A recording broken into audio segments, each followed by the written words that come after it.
নমস্কার, আমি শিল্পী সোমনাথ মুখোপাধ্যায়।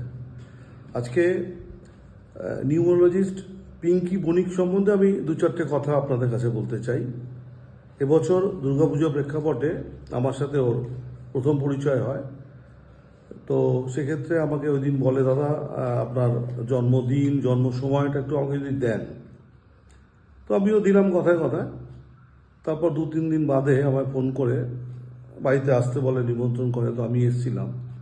আসার পর এত ভালো আমার অতীত সম্বন্ধে বা আমার কী ধরনের সমস্যার মধ্যে আছি এত সুন্দর করে বলে, আমি বেশ অবাক হই আর কি, যে এরকম হয় নাকি কখনো।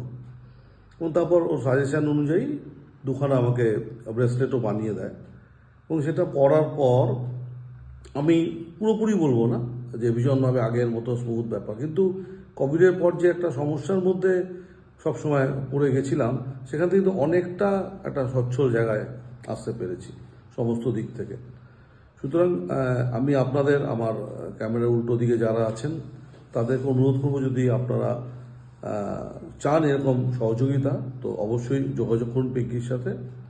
তবে আজকাল ভীষণ অসাধু ব্যবসায়ীরা এই সমস্ত ফেসবুক বা খুললেই দেখা যাচ্ছে নানান রকম লোককে টুপি পরানোর ব্যবসা করছে। সেটা একমাত্র পিঙ্কি এখনও শেখেনি, বা আমার দৃঢ় বিশ্বাস হচ্ছে জীবনে এই জিনিসটা শিখতে পারবে না। সবাই ভালো থাকবেন। নমস্কার।